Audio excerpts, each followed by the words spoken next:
Hey everyone, today I've got something a little different for you. I'm going to try the Wildrose entrance into Death Valley from Trona. So if you've traveled into Death Valley from the south, you usually will go through Trona and take the Trona-Wildrose Road, and then you take a left and then take Panamint Road over to Highway 190, and 190 is the normal way in over Town's Pass. This, however, is the continuation of the Trona-Wildrose Road. As you can see, it's not very well traveled. I'm standing in the middle of the road and there's nobody coming in either direction. We're going to continue up, and then there's a little town thing, and that's Wildrose, so we're going to pass through there. So let's go check it out. Okay, so here we come to kind of a gate that they can close if they want to, and it's pretty clear that the road gets considerably rougher right here. There's some dirt sections. That's what I heard. I heard this is definitely some stretches of dirt, and that's probably why most people don't go this way.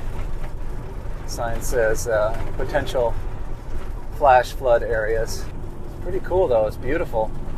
I love that it's so quiet. You know, the other way you've got trucks and traffic, and Town's Pass is beautiful in its own way, but it's just kind of busy. This is awesome.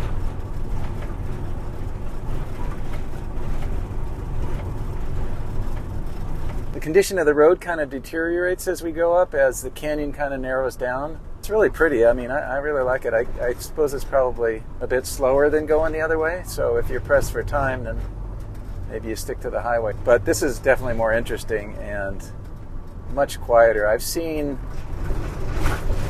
I don't know, maybe 3 cars so far going up the hill. So not many, and it's narrow enough where you have to kind of allow the other cars for some space to get by, because it's in some places it's pretty narrow for 2, but everybody's been courteous so far, so it's all good. 20-mile-an-hour speed limit. Probably not going to want to go too much faster than that, to be honest. I got a big old pothole. It's kind of wet up here. I guess we've got some springs going. Yeah, must be from springs. It's all dirt now. It's pure dirt. We've got a stop sign coming up for some reason. There's another gate that they can close if they want to close off that section. And then we're back onto some pavement here. Wildrose. Oh, I see. That's interesting. So we should go to Wildrose, I guess. Oh, and you can camp up there too, so maybe I should just stay up here and go to the kilns tomorrow. Here's the town of Wildrose. And, Mahogany Flats. You know, these are, yeah. This is, I think there's a campground at Mahogany Flat as well. I kind of figure since I'm up here, I may as well go to the kilns, right? I mean, why would you not? Okay, so we are definitely headed up toward the Charcoal Kilns. And as we climb up, if you look over to the right there on that peak, you can see that it has a dusting of snow on it. So yes, it does snow in Death Valley. In the winter, it's late December right now, and we're gonna go check out the kilns, and I might end up camping up here. It's gonna be really cold, but we've got heat in the van, you know, cabin heat, so we're all good. Built in 1877, these kilns produced charcoal for the Mahogany Mine smelter about 20 miles to the west. Workers filled the stone kilns with pinyon pine logs, relatively abundant in this area, and fired them. The burning, which reduced the wood to charcoal, took 6 to 8 days. Cooling took another 5 days. Wagons then hauled the charcoal to the furnace smelter, where it was burned to extract silver and lead for the Mahogany Consolidated Mining Company, owned by George Hearst, father of the newspaperman William Randolph Hearst. The kilns closed after only 3 years, but they still smell of creosote inside. Because of their brief life and remote location, these may be the best preserved example of charcoal kilns in the West.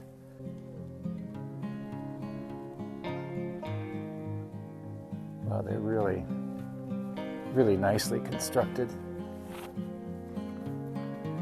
Yeah, you can see the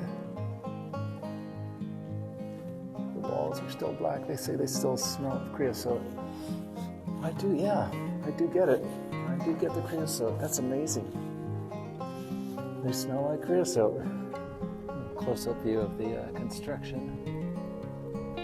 Just mortar and the local rocks, I guess. To think they're in such good shape after all this time is testament to how good of a job they did. They're really beautiful. I think to me one of the things that makes them so incredibly beautiful is just the fact that all the rocks are all different colors, so they're quite colorful. I imagine when they get wet they might be even more dramatic. Looks like maybe they've done some repairs on these to keep them preserved, which I am definitely all for, because they're just amazing. You know, this is something I've been wanting to see in Death Valley for some time, but I've never gotten up here because it's really quite out of the way. But for that reason, you know, there are a few people around, but it's not very crowded up here. It's also very late in the day. It's getting pretty cold. Wow, look at the door with the rocks on the doorway on this are just like so amazing. Walk inside a different one. Same thing, I smell the creosote. That's unbelievable. It's really cold. I wonder if the creosote is more... The creosote smell is more noticeable when it's warmer.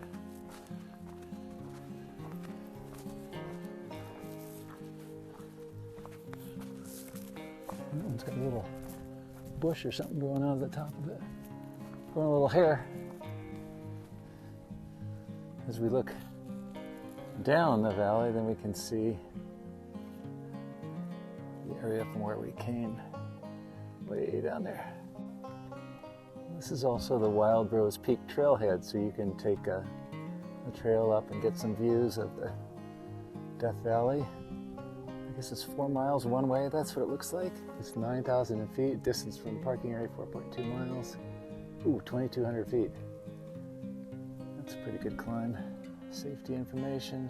And then this looks like they kind of show you a picture of the view that you get when you're up there. Wow, that's amazing. That's pretty cool.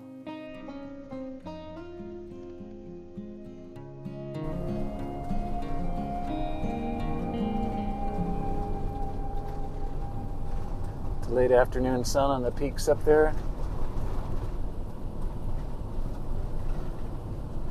All right, so we just came over this kind of, I guess you'd call it a kind of a plateau down there. And then now we're climbing up again. Pretty cool, we got a couple of wild burros in the road. How cool is that? Oh man, they're just gonna go over the edge. Oh, stick around, guys. There they are. Oh man. Look at you guys. Well, the other one's gone, but I know what you're looking for. You're looking for an apple or a carrot, aren't you?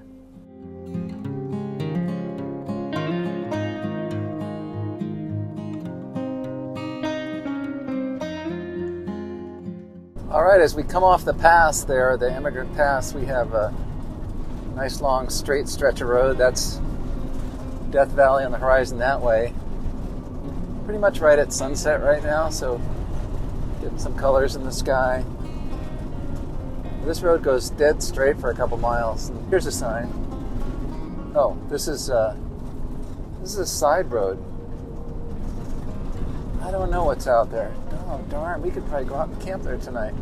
Bloody hell, I wonder if I should. Oh, man. Maybe I should do that.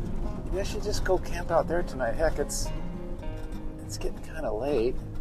If I go into Death Valley, then I'm committed, because you can't camp in most of the areas. So I think I'm going to take that road. I'm going to look at the map, check it out. Well, the adventure continues. I'm going to go ahead and camp out here. I'm not sure if you're supposed to or not, but generally I think in a lot of Death Valley, if you take a dirt road and I think it's 1 mile off the main paved road, then it's fair play for camping. There are some restrictions on the main part down by Furnace Creek and whatnot. Sorry about the noise. This is super washboardy, but you're probably picking up the audio, I think. It would appear that that's maybe one of the mines over there, some sort of building. Yeah, and you can see it's kind of dug out behind it. But it's super late right now, so I am going to carry on and see what I can find up here for camping. So when I consulted the map, there's two roads. There's this road, and then a couple of miles further down the hill on the paved road is another road. This one's called, I think it's Harrisburg Road, and the other one is called Skidoo Road. And I looked at them both, and I chose to stick with this one because it looked like it went up. It went up about 1,200 feet in 6 miles. And then it says there's like a lookout peak or something up there. So I'm thinking that if I go to the end of this road, there may be like an overlook to Death Valley from above, which would be like really cool.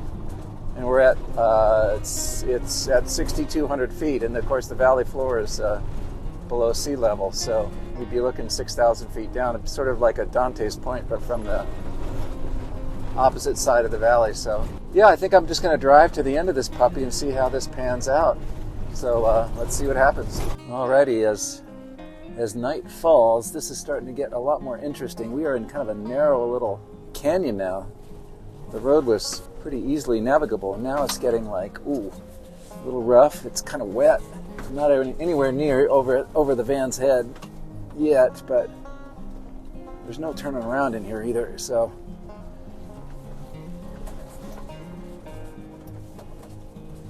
I think it's maybe might be one of those things where, you know, you go through a narrow canyon and then it kind of opens up again. Who knows? But we're getting into like, ooh, definitely getting into kind of high clearance 4-wheel drive territory. Yeah, it's opening up a little bit. That was just a kind of a narrow section, but there seems to be a lot of, I guess it's from some precip that happened, the same precip that made the snow up higher. The camera is adjusting pretty well for the exposure, but you can see that we're in headlamps now, and it's actually starting to get kind of dark. I was not really expecting this. We've driven up into fog. I can barely see anything, so that does not bode well for a nice view tomorrow morning. All right, I believe we have arrived. This is, let's put on the high beams there. This is Augerberry Point. It says it's 6,433 feet. I'm gonna just go ahead and camp here. I mean, I didn't see anybody on the road, and there's nothing out here, so I think I could have a peaceful night out here. Just gotta be careful not to drive off the cliff, because you can't really see much. Let's get the rig parked here and see. Oh, maybe over there. Oh, God. So you can kind of see some horizon over there, but looking to the east, it's just really pretty socked in. I think what I'm going to do is back in right there. If I can see well enough to do that. Oh man, it's going to be a little tricky. Well, I made it. Not much to see up here except the van. Found a little kind of place off of the turnout at the top, just down a little bit to set up. So that's where I'm going to be tonight. All right, that was a long and adventurous day. Thanks for coming along, and I've been looking forward to this moment for a little bit of while here. Yeah, that's the sound. Well, I'm not going to end the video here because this video supposedly is about the Wildrose Trona Road, and we didn't do the whole thing yet. So we're going to wake up tomorrow, see if we get a view over to Death Valley, see if this fog goes away, and then we're going to head back out, check out those mines on the way out, and then head down to Death Valley and get to the end of the Wildrose Road. So stay tuned for tomorrow.